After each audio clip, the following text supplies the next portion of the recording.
Oh, okay. All right. Can you see that, folks? No? There we go. Now you can. All right, folks. Woo! Here we go. A, B, C, 1, 2, 3. Welcome to Film Studies with Graham Smith. We have a lot to cover today, so everyone put their listening ears on. No stupid hats. No stupid hats. We need everyone to pay attention today. So, oh boy, we got our chirping birds in this classroom. We're in a new classroom, as you can tell.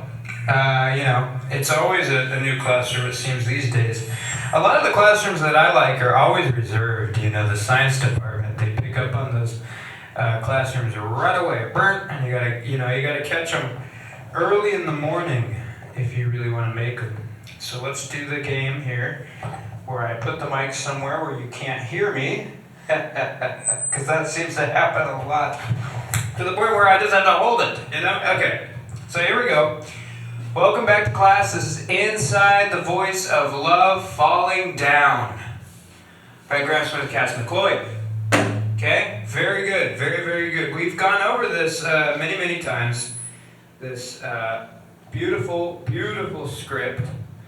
An excellent work, creative work by the very talented Cass McCloyd, and I helped a little. So, last time in our last class, I believe, we were in, just one more, there we go. We were in the scene, we had just finished reading the whole script, right? And we were in that final scene between the girl and her mom, right? And so, I don't know how in-depth we went that day, but this whole film, in essence, has all these psychological plot lines. That's not good terminology. Let me try again. It has psychological pressure zones. There we go. So this whole film is filled with these psychological pressure zones, rather than your traditional plot points. Okay? And the tension is not so much, what will happen, whodunit, mystery, right? That's not the kind of tension here.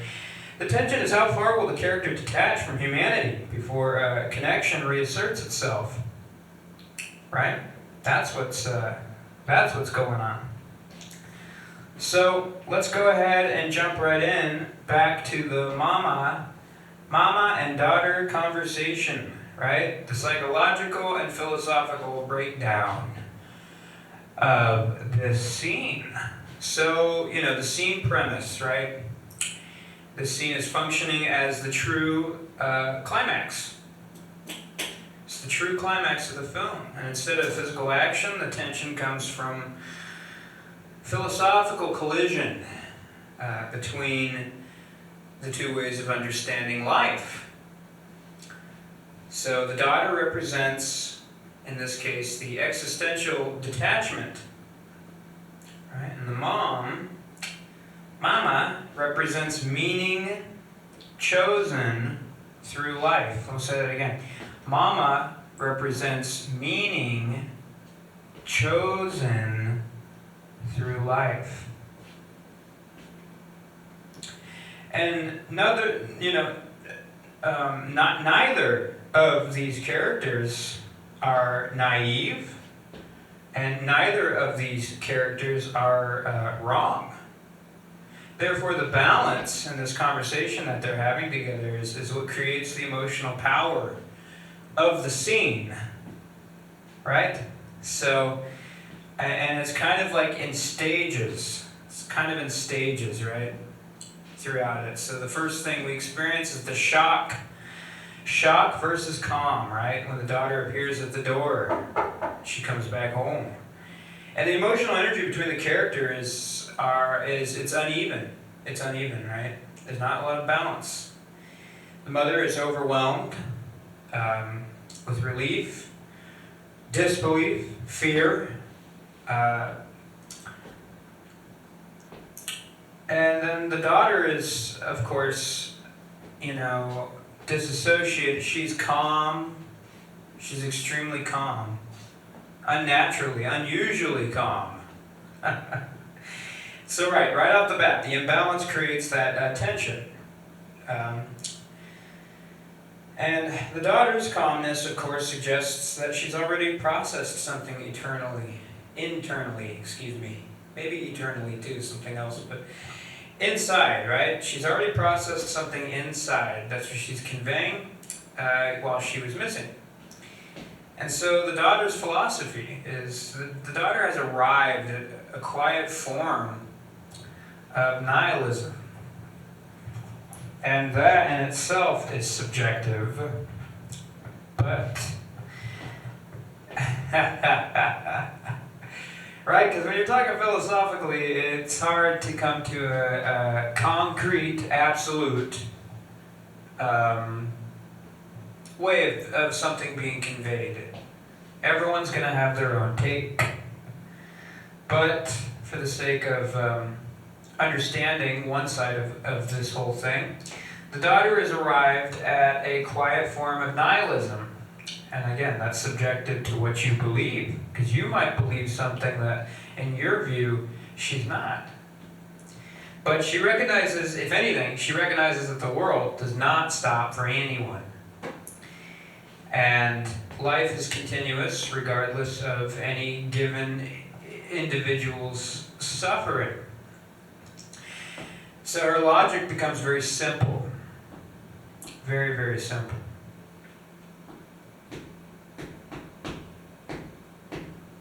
Because if nothing guarantees meaning, then she is free to live without expectation. Right? Free of living from expectation. And and again, I said this in the last class, that it's not angry. It's not angry, but it's reflective detachment is what it is. Again, subjectively, could be nihilism, maybe it's not. In my opinion, it's not. But that's a whole nother class. So what does the mom do, right? Mama gave birth to baby. She gave birth to baby. So who better to know her daughter other than her? Because she came from her, right? So, Mama, she don't challenge this detachment directly. Instead, she accepts the daughter's pre-notion, her premise, that life is temporary. And that the universe does not promise fairness. So by agreeing with the daughter's worldview, the mother removes the daughter's defensive position. Which again, I don't even know if the daughter was being defensive in this like that. See, in my opinion, but for the sake of the argument, right? For the sake of one way of looking at this, let's just say, by agreeing with the daughter's worldview, the mom is removing the daughter's defensive position, allowing the conversation to shift.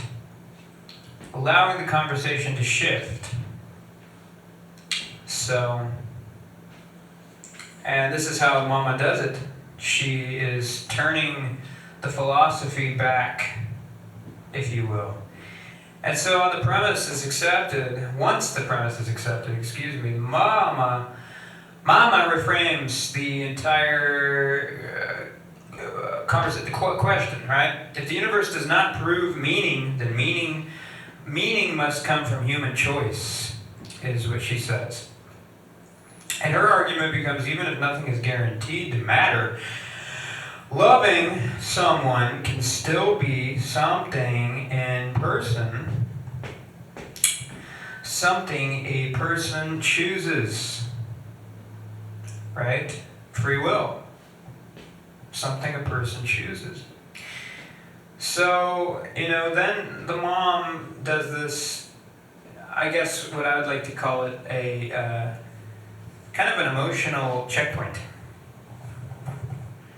Right? An emotional checkmate, if you will. Checkpoint. I mean, it is a checkpoint in the film, I guess. It's whatever. Emotional checkpoint. Well, the mom acknowledges that her daughter, wanting her daughter back home is, may appear selfish. However, she reframes that desire as a simple human truth rather than a philosophical error. And at this moment, the conversation moves beyond abstract ideas and enters the emotional reality of relationships. So, and you think, well, why does the daughter listen, right? Why is the daughter listening when she has been so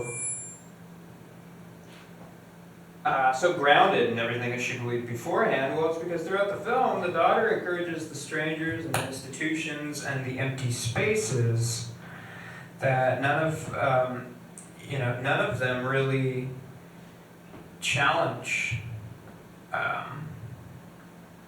or not challenge. None of these, they don't engage her philosophy, right? The institutions, the strangers, they don't engage her philosophy. And so, of course, you can't blame her. She kind of gets bored. And so the mom becomes the first person to recognize and respect the daughter's insight while still challenging its implications. So then that reaches to, that final line at the end of the film. Nothing changes, but nothing stays the same. And that line alone acknowledges that the universe itself has not changed. However, the relationship between the mother and the daughter has shifted. And the film resolves not by rejecting nihilism, but by showing that it can emerge through human connection. Which, from the mom's perspective, I can see why she would think that could be done. And depending on what you believe, I guess it could be done, huh? But the film's climax is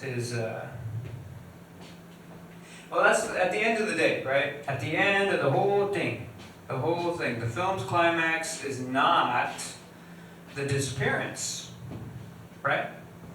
It's not the disappearance. It's the conversation that follows. And it's where the central philosophical tension of the story is tested. So the film really asks whether detachment leads to freedom, or whether freedom may also come from choosing connection with others. Which again, that gives the audience a lot to reflect on after watching this film. And we write these scripts to complement the intelligence of our audience and of our viewers. We don't just make crap. We don't just make simple A, B, C, D, sequenced, predictable things. No, we want to respect, but really not even that, just acknowledge that our audience and viewers are intelligent. And so that's why we write, more thought out scripts. We don't just write simple things, because simple's boring. No, we want people to leave watching this film, leave with a new sense of wonder, or to go home with some certain amount of introspection, or if I may go further, to go home or to reflect with some spiritual residue. Spiritual residue, folks. So, like I said before, the whole film has these psychological pressure zones, rather than your traditional plot points. And so, let's look at the first scene, right? So the campus, on-campus scene, right? The observation, if you will. And the girl watches humanity from outside it. She studies love like a phenomenon and notices the entitlement in relationships. And she understands people, but she does not belong to them. This creates outsider consciousness. Okay, then we go into the woods, right? And the woods are functioning as the subconscious. Hanging objects represent abandoned attachments and unresolved relationships. And the ritual dance, right, between the black figures, that symbolizes the repeating romantic cycles. And then let's look at the difference. Let's look at the disappearance. The difference. Because it wasn't a disappearance, right? Some people are going to see this and just stay, whatever, in this reality and say, oh, she disappeared and whatever, and that's it. No, it's so different than that. So let me tell you the different disappearance than the one that you might be thinking already. Now, her disappearance represents the existential exit from participating in a social narrative rather than a literal crime or a literal bad thing happening. But speaking of institutional meaning, let's go to the detective scene, right? The detective represents society's attempt to impose order through evidence, procedure, surveillance. And the case becomes still water, becomes dead in the dirt, because it produces no narrative ripple. Into the bus scene now. The bus scene is the radical detachment part, where she reframes disappearance as a non-event. Humanity did not fail her, it simply continued.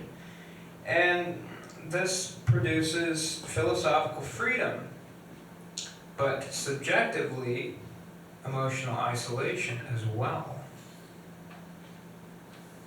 Which then jumps into the mama scene, right? The rational counterforce to justifying emotional isolation, if that be a bad thing. The mother accepts this nihilism rather than denying it. She reframes love as chosen meaning with an indifferent universe.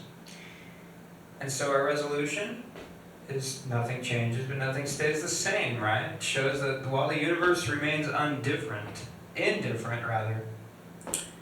the universe remains indifferent, relationships can transform through perspective.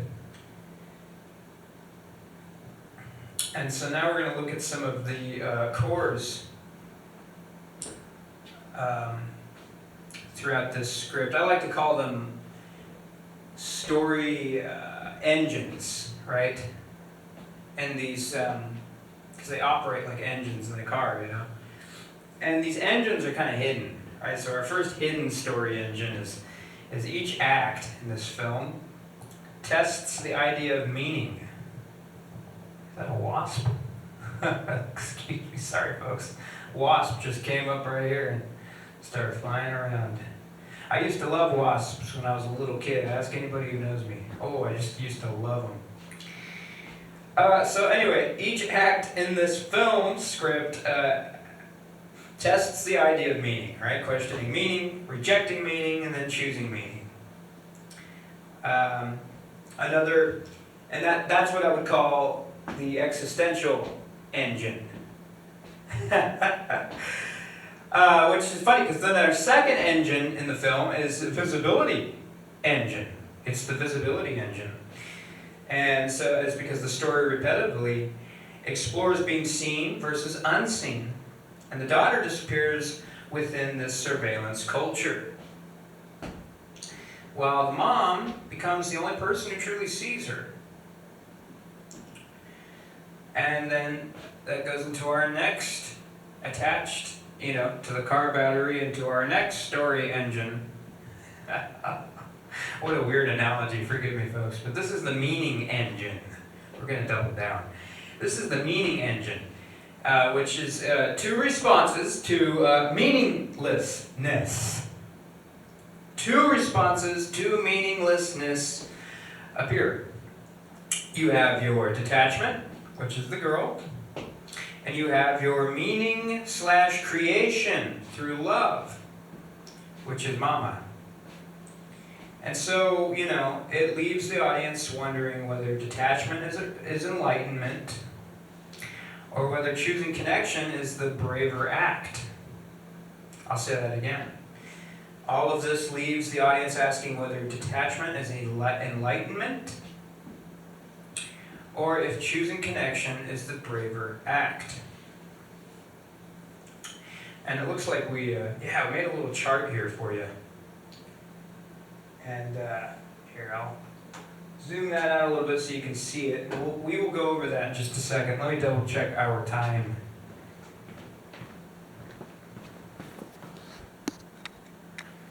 Okay, we're good on time. We've got a couple more minutes. We might have to go to another classroom, for I think this building will close fairly soon, but we will see what happens. So here's our diagram here. This is the psychological tension map of everything I was kind of describing earlier. And what we got is we got our engines, right? We got our existential, visibility, and meaning engines. And if you track it on the map here, first scene is campus, and that's our observation. It's our existential.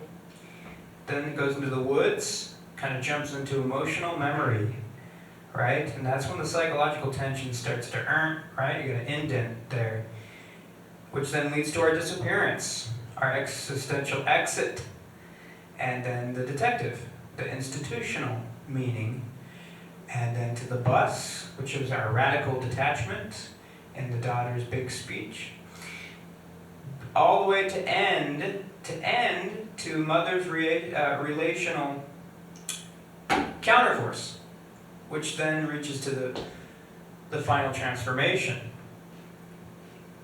So we go from observation to transformation, which is why it's funny, it's a circle.